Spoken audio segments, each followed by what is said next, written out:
What's up guys, Houndish here, and today we're jumping in with another Destiny 2 video. This time we've got the weekly reset preview coming up for the 29th of April. So, of course, this is the final week before the big reveal for Edge of Fate and the launch of Rite of the Nine, so things are only going to get more interesting from here. Of course, there's the possibility of other minor revelations associated with the end of the season, some of the secrets and stuff there, but otherwise we do have another set of weekly challenges. The final CURIO of the Nine will drop this week as well, plus the return of Iron Banner, a refresh for all of the core activities, and we'll cover key rewards, the Nightfall, weapon, featured endgame content, and farmable loot this week. So a few things to talk about, as well as a few updates from Bungie. If you enjoyed the video, get subscribed for more Destiny content, but otherwise, let's get into it. And with regards to Heresy content, we're still in the back end of the episode, so we aren't anticipating anything major happening. Although having said that, we do know, of course, starting last week, we collected all of those chess pieces, which ultimately we're going to be able to do something with them. So in terms of a puzzle or secret, it's going to be one thing to look out for as we head into the reset this week. So I'll keep you posted on that, as well as any other revelations we get regarding Rite of the Nine this week, considering that it drops next week. So as always, I will keep you all up to date. Next up though, we do have the new weekly challenges for the week. Like I said, we're going to get the final CURIO of the Nine item from these. So initially we have a linear launch to defeat combatants with linear fusion rifles or rocket launchers, and we get additional progress in episode Heresy activities. That will drop the CURIO item. Additionally though, there is Bane Reaper to defeat combatants with Banes, and additional progress is granted in Heresy activities there as well.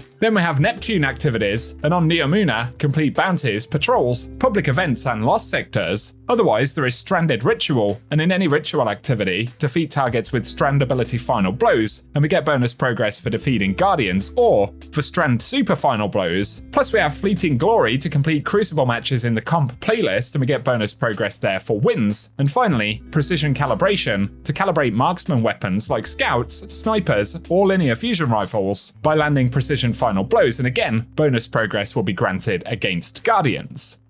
Otherwise, over here in the tower, Lord Saladin will take his place for the week once again for the 29th of April, so this is the third Iron Banner of the episode. Bungie did also say that they will add more Iron Banner events later on, given that the episode is going to be pretty long heading up to the next expansion, but importantly, if you still need to get a good roll of Tenacious Mastery, pick up armor, or whatever it may be, there are additional opportunities coming up in the episode, and the first one will be this week. Otherwise, we'll get a reset on chances for the exotic from Sundered Doctrine, as well as any legendary rewards, so good luck if you're still hunting anything down there. Plus in the Pale Heart, if you're after pinnacle drops and things, we will get a new featured co-op mission. Plus, of course, we can get a pinnacle drop from Salvation's Edge, as well as the weekly Excision run, so keep those in mind. And then as we move over to the Vanguard this week, the Nightfall is going to be Heist Battleground on Mars, and the featured weapon, according to the rotation, will be Plug 1. We've seen this rotation played around with a little bit manually a few times, so there is a small chance that it could change. It also lists the Lotus Eater dropping on the 6th of May, which if that's true, it'll be another busy week to try and go after it, but nonetheless, it's coming up at some point, and good luck on the hunt if you are diving into Nightfalls this week.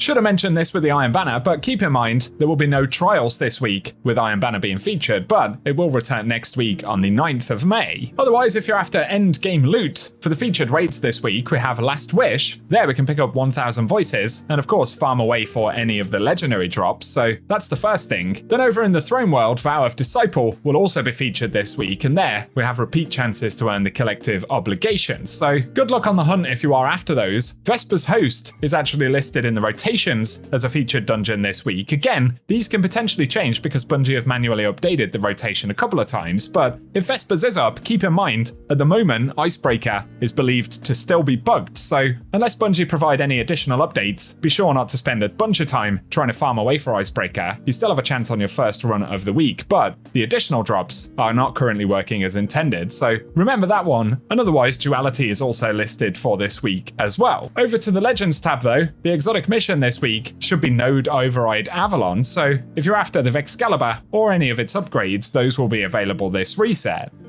Taking us to the Dares of Eternity though, on top of the core drops, there are some additional drops that can come randomly from here, and that will include the Scatterhorn armor set and Perfectus armor sets this week, as well as a bunch of weapons from Season of Defiance and Chosen, as well as some Worthy World drops, which we can randomly get on activity completions. For Lost Sectors featured this week though, starting out on Europa for Tuesday, we'll get Bunker E15, then on the 30th of April, it'll move over to Perdition, which will be followed by Vol's Labyrinth on the 1st of May, Exodus Garden 2A for May 2nd, and then Aphelion's Rest on the 3rd, with the final Lost Sectors being Chamber of Starlight featured for the 4th of May, and on the 5th we'll get Hydroponics Delta, and of course these have chances to drop exotic engrams on solo clears, and can drop weapons from the world pool, pretty much making it the most effective way to farm for them. So keep that in mind. And very last, right here, we have the Ascendant Challenge in the Dreaming City. And this week, it should be the Sumerian Garrison, which can be accessed via the Chamber of Starlight over here in Ria Silvia. So not too bad to get to, but if you want gameplay showing the location, I'll run a clip at the end of the video.